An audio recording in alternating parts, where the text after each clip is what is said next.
بسم اللہ الرحمن الرحیم۔ جانو یزیدیت کا نظام کیا ہے؟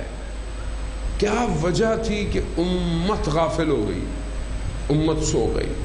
کون سی چیزیں ایسی تھی جو امت میں پائی جاتی تھی امت غافل ہو گئی؟ کون سی ایسی چیز ہے کہ امت اللہ کے نمائندے کو چھوڑ دیتی ہے، اللہ کا نمائندہ اکیلا رہ جاتا ہے؟ وہ یہ سوال ہے۔ آج ہم الجل کر رہے ہیں، ہم امام حسین علیہ السلام پہ گریہ کرتے ہیں۔ امام حسین 61 ہجری میں کربلا آئے اور ہم امام پر گریہ کرتے ہیں اور امام کے دشمنوں پہ لعنت بھیجتے ہیں 61 ہجری کے۔ آج حسین کا فرزند غیبت کے پردے میں ہے۔ آج اگر وہ ہمیں پکارے یا ہم اس کو پکاریں اور وہ آئے اور وہ نہ آئے، وہ نہیں آ رہا، کیوں نہیں آ رہا؟ کیونکہ کہیں ہم بھی تو ویسے نہیں جیسے وہ لوگ تھے جنہوں نے امام حسین کو بلایا اور امام حسین کا ساتھ نہیں دیا۔ امام حسین آپ دیکھیں، کوفہ والوں کا پہلے امتحان ہوا ہے۔ کوفہ والے ایسے ناکام نہیں ہوئے، کوفہ کا امتحان ہوا۔ جو مولا کائنات کی حکومت میں انہوں نے کیا وہ تو خیر کیا، وہ تو امام خود فرماتے ہیں۔ امام نہج البلاغہ میں خون کے آنسو گریہ کر رہے ہیں کہ میں جب تمہیں لڑنے کو کہتا ہوں کبھی تم کہتے ہو سردی ہے، کبھی کہتے ہو گرمی ہے، تیار نہیں ہوتے، امام کی بات نہیں سن رہے۔ اب آپ تعجب کرتے ہوں گے کہ یار کیسے لوگ تھے، امام علی کی بات نہیں سمجھتے تھے؟ ذہن میں خیال آتا ہے نا، کیسے لوگ تھے کہ امام کائنات کا امام ہے، ان کی بات سن ہی نہیں رہے، سمجھ نہیں رہے۔ تو آئے ہم اپنے آپ کو دیکھیں، ہم امام کی بات کون سی سن رہے ہیں؟ ہم امام کی کون سی بات پہ، میں خدا نخواستہ آپ کو نہیں کہہ رہا کہ آپ لوگ برا مت مانیے گا، ہم سے برا مطلب ایک جنرل بات کر رہا ہوں، ہم امام کی کتنی باتیں سنتے ہیں؟ اب آپ بولیں گے ہم سے تو امام بات نہیں کرتے۔ عزیزان محترم، نہج البلاغہ کیا ہے؟ نہج البلاغہ ایک کتاب کا نام ہے۔ اس کتاب میں امام علی کے کیا ہیں؟ خطبے، امام علی کے نامے، لیٹر، اور امام علی کے اقوال۔ ٹھیک ہے، یہ مجموعہ ہے جو جمع کیا گیا ہے۔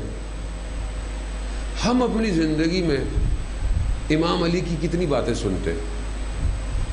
ہم ان پر ہوتے ہیں نا بھائی انہوں نے امام علی کی بات نہیں سنی۔ ہم نے اپنی زندگی میں کتنی دفعہ امام علی کی بات سنی؟ امام علی کو تو سنتے ہیں، امام علی کی مانتے بھی ہیں، نعرے بھی مانتے ہیں، سارے کام کرتے ہیں، واہ بھی کرتے ہیں، سب کچھ کرتے ہیں۔ امام علی کی اپنی بات جو انہوں نے کہی ہو، قال امیر المومنین، ہماری زندگی میں کتنی ہے؟ ہم میں اور ان میں فرق، جب ہمیں زندگی میں فرصت ہی نہیں کہ جو ہمارے کائنات کا امام ہے، اور ہمیں ہے تو بڑا وہ کہ قبر میں جائیں گے تو مولا آئیں گے، مولا بچا لیں گے۔ مولا نے وہیں پوچھ لیا، نہج البلاغہ میں خطبے کتنے تھے؟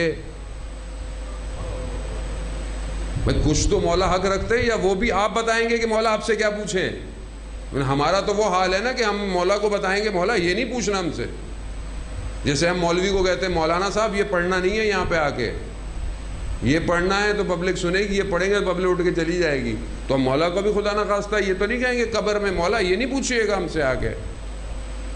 ہم نے اپنی مرضی کا مولا بنایا ہوا ہے جان محترم، اور وہ مولا پتہ ہے کیسا ہے؟ ایک جنگ سے واپسی میں مال غنیمت آیا، مال غنیمت تھا نا، بیت المال کس کے پاس؟ امام علی کے پاس۔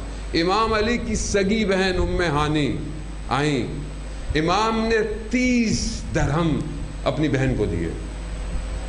تھوڑی دیر میں کنیز آئی، کنیز، امام نے اسے بھی 30 درہم دیے۔ امام کی بہن نے کہا میں عرب آزاد غلام بھی نہیں ہوں، کنیز بھی نہیں ہوں، آزاد ہوں، آپ کی بہن ہوں، آپ مجھے 30 درہم دے رہے، اور یہ کنیز ہے، یہ عرب بھی نہیں ہے، اور اس کی کوئی نسبت بھی نہیں ہے۔ امام نے کہا خاموش ہو جاؤ، یہ نظام عدالت کا نظام ہے۔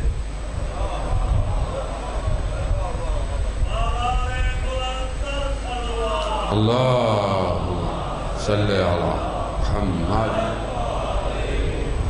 یہ عدالت، علی کو کس نے تنہا کر دیا؟ کوئی نہیں ہے امام کے ساتھ، امام کا ساتھ دینے والا، اکیلا رہ گیا۔ کس چیز نے امام کو اکیلا چھوڑا؟ حق، عدالت۔ ورنہ امام علی بھی جانتے تھے کہ کیسے کام کیا جا سکے، امام سے بڑھ کر کوئی تھوڑی جانتا تھا، لیکن امام کہہ رہے ہیں کہ نہیں، عدالت قائم رہے چاہے علی اکیلا رہ جائے۔ عزیزان محترم، کیوں؟ امام جانتے تھے جس کی بارگاہ میں حاضر ہوں وہ مالک یوم الدین ہے، دنیا علی کو تنہا چھوڑ دے مگر اس کا رب علی کے ساتھ ہے۔ تو ہم اپنی زندگی میں عزیزان محترم کہاں ہیں علی کی باتیں؟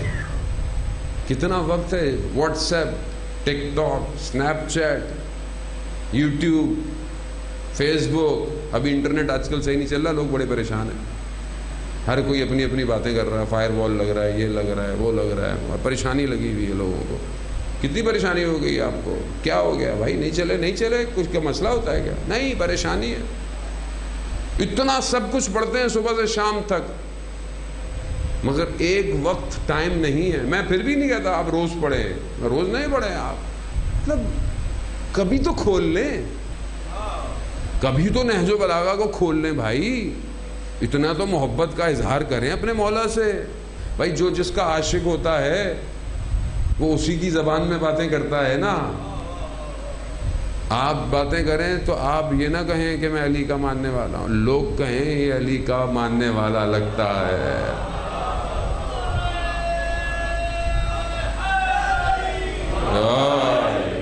عزیزان محترم، میں بھی بہرحال باتیں کرنے نہیں آیا، میں بھی علی کی بات سنا کے جاؤں گا آپ کو۔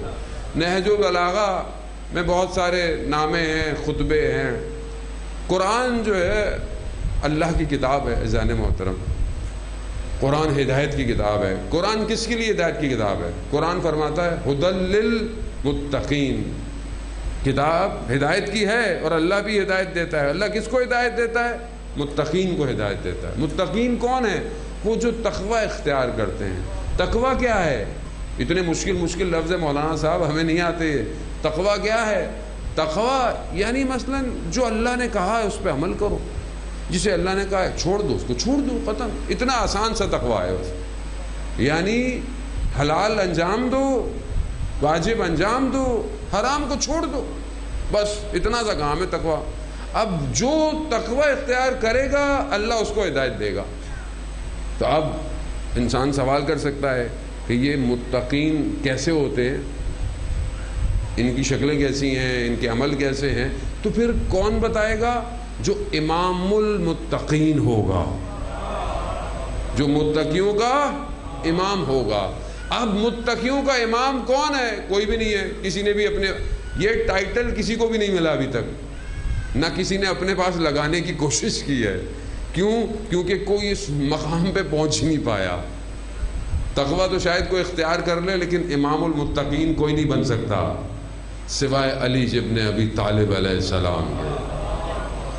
عزیزان محترم، امام نہج و بلاغہ میں خطبہ 190 ہے غالباً، اس میں امام خطبہ حمام کہتے ہیں اسے۔ حمام امام کا صحابی ہے، امام کی خدمت میں آیا، کہا مولا مجھے متقین کی صفات بتائیں، کوالٹیز کیا ہو سکتی ہیں۔ امام نے کہا تھوڑی سی یہی بتایا کہ یہ کرو یہ کرو، کہا نہیں مولا مجھے اور بتائیں۔ امام نے کہا برداشت نہیں کر سکتے، کہا نہیں مجھے۔ جب اس نے اصرار کیا تو امام نے متقین کی صفات بتانا شروع کی، یہاں تک کہ جب اس نے سنا ساری صفات کو تو برداشت نہیں کر پایا اور اس کی روح پرواز کر گئی۔ یعنی حقیقتاً متقین کی صفات آسان، لیکن مولانا صاحب اتنی خطرناک ہے تو ہمیں بھی مت سنائیے گا، کہیں یہ نہ ہم لوگ بھی بیٹھے ہوئے ہماری بھی روح بھی چلی جائے۔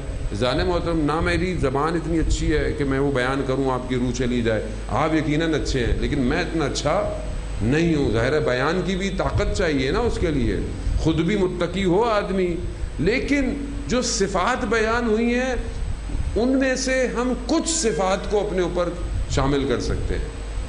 یعنی اگر کچھ کوالٹیز بھی ہمارے اندر ہیں، ہم یہ تو کہہ سکتے ہیں نا ہم کم از کم تقوی کے راستے پر تو ہیں۔ مولا ہم نے خطبہ متقین پڑھا تھا، قبر میں جب جائیں گے کم از کم یہ تو کہیں گے مولا ہم نے زندگی میں ایک دفعہ خطبہ متقین پڑھا تھا اور اس پہ عمل بھی کیا۔ تو عزیزان محترم، میں سارا خطبہ نہیں پڑھوں گا آپ کے سامنے، تھوڑی سی ایک عبارت پر تھوڑا مجھے موقع دیں۔ تاکہ ہماری یہ مجلس کلام امیر سے نورانی ہو جائے. صلوات بھیج دے محمد والا.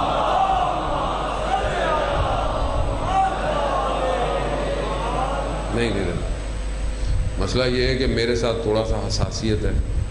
یہ بعض برانڈ کے پانی میں پیتا نہیں ہوں کیونکہ یہ پیسہ اسرائیل کو جاتا ہے، اور جو پیسہ اسرائیل میں بچے فلسطینی کے خون میں استعمال ہو اس سے بہتر ہے میں پیاسا ہی مر جاؤں. اذان محترم، بہتر ہے کم از کم پانی اپنا لوکل پیا کریں اور مجلسوں میں بھی لوکل پانی بانٹا کریں تاکہ کم از کم مظلوم کے ماتم پہ ظلم کا پیسہ خرچ نہ ہو. صلوات بھیج دے محمد علیہ.